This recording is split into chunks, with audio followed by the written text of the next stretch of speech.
Assalamualaikum, apa kabar semua? Di tangan saya udah ada Mi Band 5. Bagi teman-teman yang ngikutin saya di Instagram, pasti udah pada tahu di sana saya udah posting dan saya ada bilang bahwa saya akan nge-review Mi Band ini.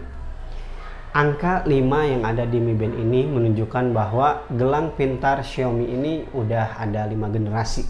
Jadi ini yang paling baru keluar tahun ini. Udah lama memang, tapi ya gak apa-apa. Kita bahas aja bersama saya Rizal Fauzi. Let's get started. Oke, out of the box, Xiaomi Mi Band 5 ini tidak membawa banyak perlengkapan-perlengkapan. Cuma perlengkapan inti aja, yaitu buku panduan, kemudian strap, cuma satu, enggak dua, enggak tiga, apalagi 4. Kemudian yang paling penting, yang paling inti adalah bodinya, mesinnya itu sendiri, dan yang terakhir adalah charger.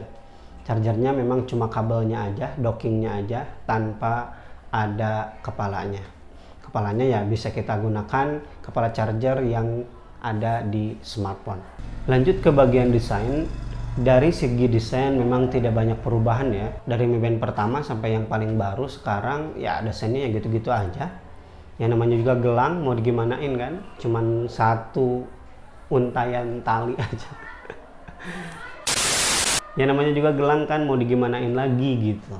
Yang paling berbeda dari Mi Band 5 dengan Mi Band pendahulunya itu ada di bagian lehernya lah ya. Nah, jadi di bagian bodinya sini itu, kalau Mi Band sebelumnya itu terlihat lebih kaku.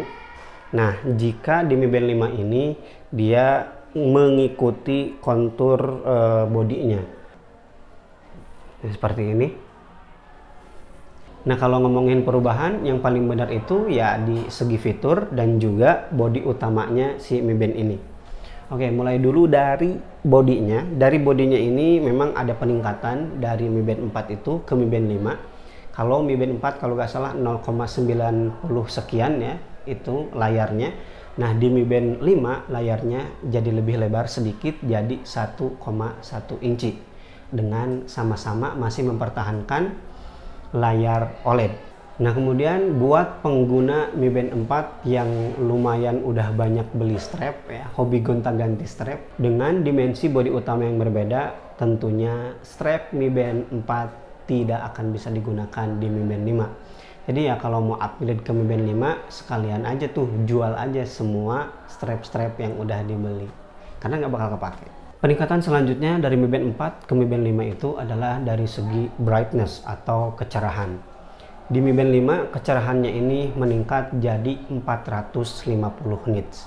Ini lumayan besar ya kalau kita bandingkan dengan HP. Ada beberapa HP yang nitsnya itu di bawah 450. Maka dengan kecerahan yang begitu tinggi, otomatis Mi Band ini bisa kita lihat dengan jelas meskipun di kondisi yang sangat terang di siang hari. Contohnya saya juga pernah beberapa menggunakan Mi Band ini sambil naik motor ya, di jalan, pengen lihat jam, gerakin aja langsung, dan saya lihat ternyata layarnya masih terlihat sangat jelas. Fitur selanjutnya yang ditingkatkan di Mi Band 5 adalah jenis olahraga.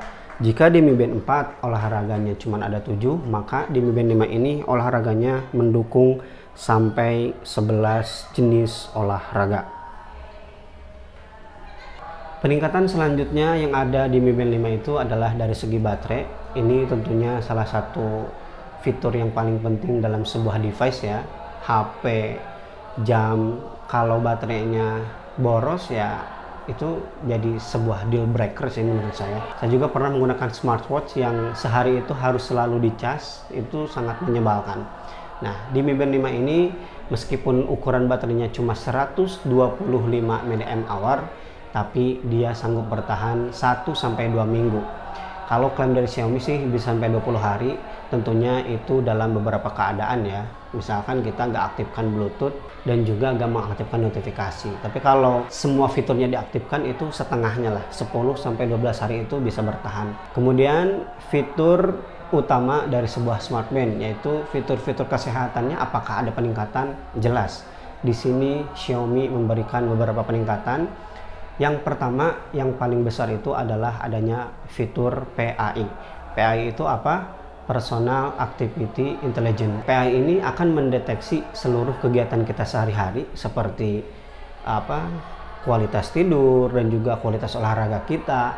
Nah, semua keaktivitas kita itu akan digabungkan menjadi sebuah skor antara 1 sampai 100. Semakin besar skor yang kita dapatkan, maka semakin kecil resiko kita terserang penyakit jantung. Itu sih teori yang saya baca-baca tentang fitur PAI. Kemudian fitur yang kedua tentang kesehatan itu adanya fitur pengukur kadar stres. Bagi yang banyak tekanan, penting ya fitur ini. Silahkan dicoba.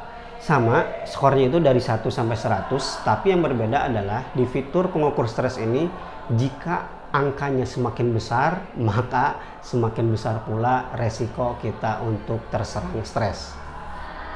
Kemudian yang ketiga, fitur yang ditingkatkan untuk kesehatan itu adalah adanya fitur breathing atau bernapas. Fitur ini bisa membantu kita bernafas ya. Dalam artian ya bukan membantu kita supaya bernapas ya. Bernapas itu ya otomatis. Kita gak mungkin kan menahan napas aja akan otomatis bernapas sendiri kalau kita mau nahan juga.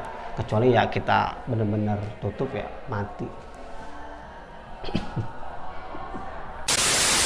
Jadi fitur breathing ini akan membantu supaya kondisi kita kembali menjadi rileks ya. Jadi kayak asisten gitu. Tarik, buang. Yang selanjutnya yang gak kalah penting itu adalah fitur cycles. Ini fitur yang disediakan bagi perempuan, yaitu kalender menstruasi. Saya coba cari-cari sih fitur ini gak ketemu ya. Mungkin karena saya mengaturnya gender saya laki-laki. Mau saya coba pindahkan ke perempuan ya berarti harus pakai akun yang lain ya. Dengan fitur ini akan memudahkan perempuan untuk mendeteksi dan melacak siklus datang haid. Bahkan fitur ini akan memberikan reminder, pengingat kalau sehari lagi akan datang bulan, datang haid. Kemudian ini yang perlu saya sampaikan juga, fitur yang sangat saya suka di luar dari fungsi utama sebuah smart band, yaitu adanya fitur untuk mengatur kamera langsung dari band itu sendiri. Contohnya seperti ini ya, saya udah buka kamera di HP. Nah, ini berguna sekali kalau kita mau potret selfie tapi banyakan dari jarak jauh ya. Tinggal kita klik aja. Nah, ada bunyi ya, kedengaran? Lagi. Oke, mantap. Kemudian fitur yang selalu ada dari generasi pertama sampai generasi yang paling baru ini adalah adanya fitur pengingat kalau kita terlalu lama berdiam diri. Kan kalau kita terlalu lama diem itu gak kerak, itu berbahaya juga. Seperti misalnya kita terlalu lama duduk depan komputer lagi kerja, kadang gitu lupa waktu ya. Nah, ini akan ada pengingat. Nanti misalkan dalam jangka waktu beberapa menit ya, nanti akan ngasih tahu, bandnya akan bergetar bahwa kita terlalu lama duduk. Silahkan gerakan dulu, jalan-jalan dulu. Ini fitur menarik dan menjaga kesehatan. Kemudian bagaimana dengan watchface yang disediakan oleh Xiaomi di Mi Band 5 ini? Tenang, secara default watchface-nya cuma ada 3, tapi bisa kita gonta-ganti sesuka hati melalui aplikasi Mi Fit.